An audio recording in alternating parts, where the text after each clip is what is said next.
Welcome to Writing Effective Resumes, presented by the Job and Career Education Center at Carnegie Library of Pittsburgh. My name is Ria. The goal of this tutorial is to answer questions you may have about writing a resume.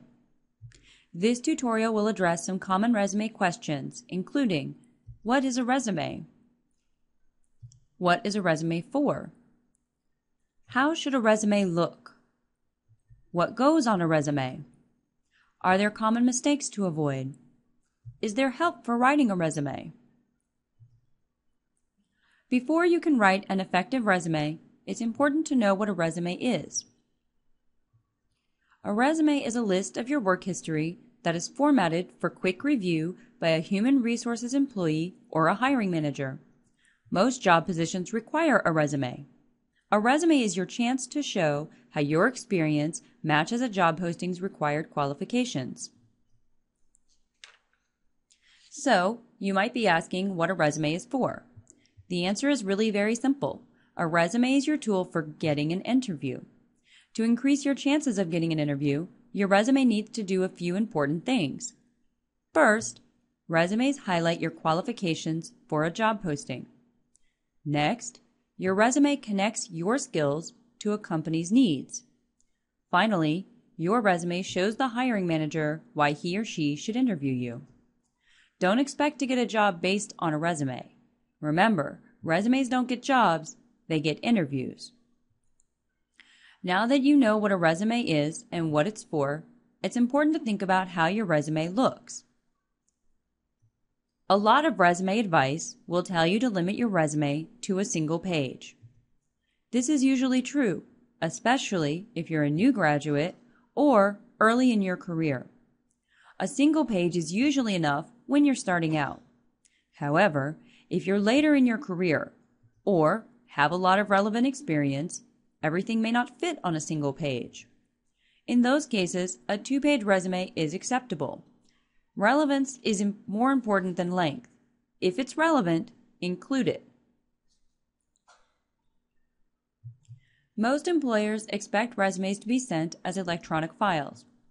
If you are sending an electronic resume, be sure to use the file format requested by the employer. Resume files created using Microsoft Word end in .doc or .docx. You can also save these files as PDF documents ending in .pdf, rich text files ending in .rtf, or as simple text files ending in .txt. Some employers may still request physical application packets. In that case, use high-quality paper to print your resume and accompanying cover letter. Most office supply stores sell resume paper, which will be labeled as such. Be sure to buy matching large format envelopes for printed resumes. This ensures that you don't have to fold your resume when you mail it. Finally, for a polished and professional presentation, use clear, printable labels for your application packets. This will ensure that your materials are legible and contribute to your overall professional presentation. Did you know you can print resumes on high-quality paper in the JCEC? Now we're ready to answer the big question: what goes on a resume? The first piece of your resume is your contact information. Put this information at the top of your document and center it. Contact information should include your first and last name and your full mailing address, including city, state, and zip code. List the phone number you're using for your job search. Don't list your current work number or a number that might be answered by anyone who could negatively impact your professional image. Include your professional email address. If you have a LinkedIn profile, include it in your contact information. When you are writing your phone number or email address, you don't need to use labels. It's clear to the hiring manager what the information is. Objectives on resumes are optional and may not be recommended for your particular resume. If you include one, though, it should come directly after your contact information. The objective indicates the goal of your resume and should be tailored to each job posting. Be specific. and use the language of the job posting. A generic objective isn't effective and wastes valuable resume space. Resume objective statements are best suited to resume writers who are attempting to change careers. A qualifications summary is another optional part of a resume. If included, it follows the objective. When listing qualifications, use a bulleted list rather than full sentences. Each qualification should use action verbs that clearly indicate the value of the qualification. Qualifications summaries are best for resume writers who are changing careers or who have more skills than direct work experience. It can also be an excellent way to showcase a unique skill you have to offer a company.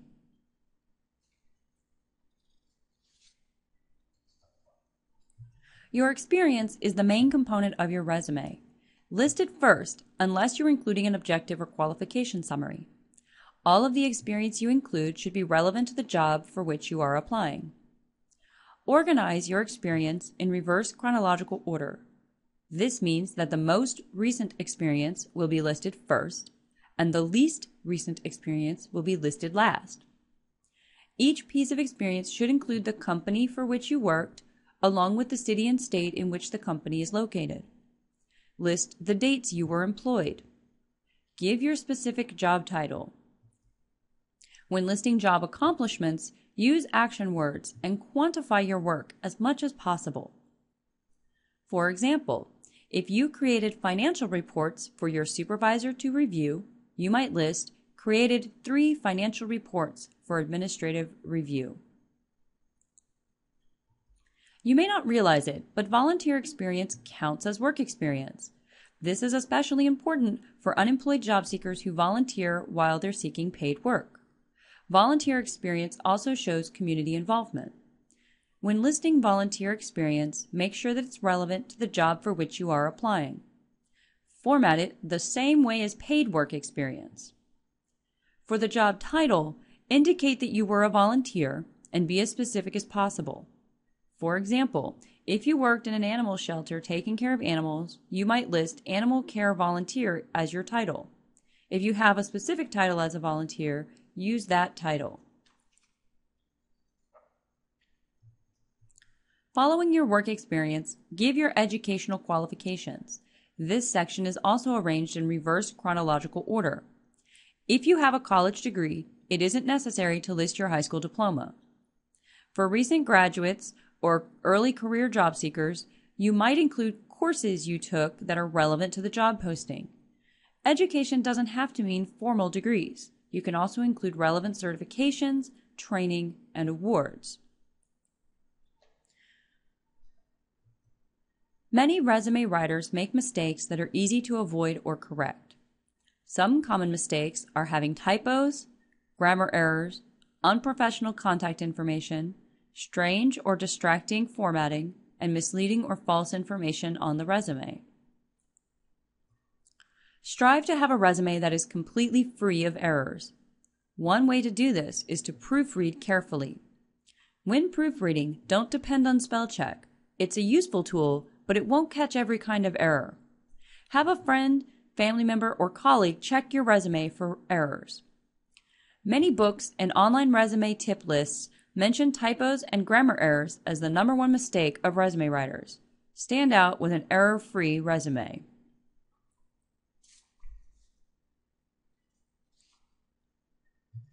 When listing your contact information, use your full name. A nickname is only appropriate if it's the name you normally use.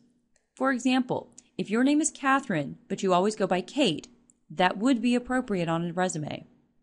Be sure to have a professional email address and record a professional voicemail message associated with the phone number you provide.